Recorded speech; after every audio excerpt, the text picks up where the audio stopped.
Welcome to mister Satish vlogs. నమస్తే everyone. ఈరోజు మనము ఎంతో ప్రత్యేకమైన ఒక టెంపుల్కి వెళ్తున్నాము. చాలా పవర్ఫుల్ టెంపుల్. మీరు తమిళలో చూశారు కదా, శ్రీ కొండగట్టు ఆంజనేయ స్వామి టెంపుల్. చాలా పవర్ఫుల్ టెంపుల్. ఇక్కడ స్వామి స్వయంభూ అంట. స్వామితో పాటు నరసింహస్వామి కూడా ఉంటారు. 2 ముఖాలు కలిగి ఉంటాడంట ఇక్కడ ఆంజనేయ స్వామి. ఒకటి ఆంజనేయ స్వామిది, 2 శ్రీ లక్ష్మీ నరసింహస్వామిది. ఇక్కడ స్థానికులు చెప్పే చరిత్ర, ఒక సంజీవుడు అనే ఆవులు పెంపుకునే అతను తన ఆవుల మందల నుంచి ఒక ఆవు తప్పిపోతుంది. వెతుక్కుంటూ ఈ కొండ ప్రాంతానికి వచ్చి అలసిపోయి పడుకుంటాడంట. అక్కడ నుండి తను పడుకున్నప్పుడు కలలో శ్రీ ఆంజనేయ స్వామి వచ్చి ఇక్కడ నేనున్నాను అని చెప్పేసి చెప్తాడంట. దాంతో తను ఒకేసారి ఉలికిపడి లేచి ఆవుని వెతుకుతూ ఉంటే ఆంజనేయ స్వామి కనిపిస్తాడు.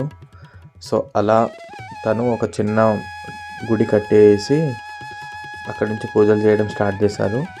లాస్ట్ 160 సంవత్సరాల క్రితము మళ్ళీ దాన్ని పునరుద్ధరించారు శ్రీ కృష్ణారావు దేశ్ముఖ్ అని చెప్పేసి అతను. సో అదే టెంపుల్ ఇప్పుడు ఇంకా అది అలాగే దాన్ని కాపాడుకుంటూ వస్తున్నారు.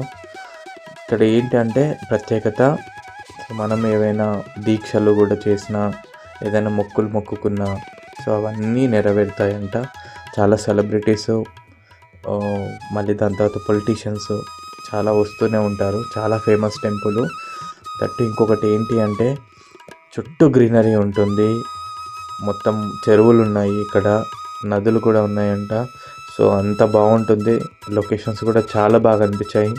వెళ్ళి కూర్చుంటే టెంపుల్లో కూర్చుంటే చాలా ప్రశాంతంగా ఉంటుంది టెంపుల్ అయితే. నేను ఫస్ట్ టైమే వెళ్ళాను.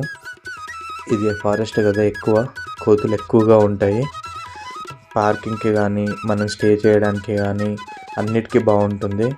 నాకు లోపలికి వెళ్ళిన తర్వాత నాకు మన చిలుకూరి బాలాజీ టెంపుల్ లాగానే అనిపించింది లోపల. అంటే అంత విశాలంగా లేదు కానీ సేమ్ అలాంటి సింటమ్సే అనిపించాయి. చాలా ప్రశాంతంగా ఉంది.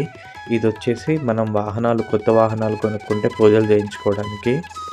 ఇక్కడ వాటి ప్రైసెస్ 2 వీలర్కి, 4 వీలర్కి, ట్రాక్టర్కి, బస్సులకి ప్రైసెస్. సో మనం స్టే చేయాలంటే స్టే కూడా చేయొచ్చు. ఇక్కడ రూమ్స్ కూడా ఉన్నాయి మొత్తము. సో మేము వెళ్ళేసరికి ఈవినింగ్ అరౌండ్ 4:35 అయిపోయింది. సో సన్సెట్ అవుతూ ఉంది. మేము దర్శనం చేసుకోవడానికి మాకు 1.5 గంట పట్టింది. క్రౌడ్ ఎప్పుడు కంటిన్యూస్గా ఉంటూనే ఉంటుంది. మెయిన్గా మంగళవారం ఒకటి, హనుమాన్ జయంతి ఆ టైంలో చాలా ఎక్కువ క్రౌడ్ ఉంటుందంట. ఇక్కడ దగ్గరలోనే దేవుడిది గుండం కూడా ఉంది, వాటర్ది. సో ఇప్పుడైతే క్లోజ్ చేశారు అనుకుంటా. ట్యాప్స్లో నుంచే మేము వాటర్ పట్టుకున్నాము. కోవిడ్ టైం నుంచి క్లోజ్ అయింది అనుకుంటా అది. వాళ్ళని అక్కడ అడిగితే వాళ్ళు లేదు అది క్లోజ్ అయిపోయింది అని అన్నారు. ఇంకా అక్కడి వరకు వెళ్ళలేదు. ట్యాప్స్ దగ్గరనే కాళ్ళు చేతులు కడిగేసుకొని లోపల దర్శనానికి స్టార్ట్ అయిపోయాము. చూసారా క్రౌడ్ ఎంత ఉందో. ఈజీగా ఒక 200 మంది ఉంటారు. స్పెషల్ దర్శనానికి 50 రూపీస్ ఛార్జ్ చేశారు. మేము ఇంకా ఆ క్రౌడ్ పిల్లలు ఉన్నారు మా దగ్గర అని చెప్పేసి మేము అంతసేపు వెయిట్ చేయలేదు. ఆ స్పెషల్ దర్శనం టికెట్స్ తీసుకొని వెళ్ళిపోయాము. ఒక 1/2 అవర్లో అయిపోయింది అది మాకు. ఇంకా లోపల వెళ్ళి కూర్చొని అంతా కంప్లీట్గా చూసుకొని అన్నీ చూసేసుకొని వచ్చేసరికి మాకు బయటికి ఒక 1.5 అవర్ అలా అయ్యింది. కోతులు చాలా ఎక్కువగా ఉంటాయి ఇక్కడ. సో మన చేతిలో ఏమైనా కనిపించాయంటే లాగేసుకుంటున్నాయి. సో ఇదండి ఆంజనేయ స్వామి టెంపుల్. చాలా బాగా అనిపించింది. ఒకసారి మీరు కూడా వెళ్ళి దర్శించుకోండి. మన తెలంగాణలో చాలా ఫేమస్ టెంపుల్స్ ఉన్నాయి, చాలా ఉన్నాయి. సో నేను ఇంకా ట్రై చేస్తాను. మేము వెళ్తూ ఉంటాం టెంపుల్స్కి. ఆ టెంపుల్స్ నేను ఇంకా చూపించడానికి ట్రై చేస్తాను. మంచి కంటెంట్ ఇస్తాను.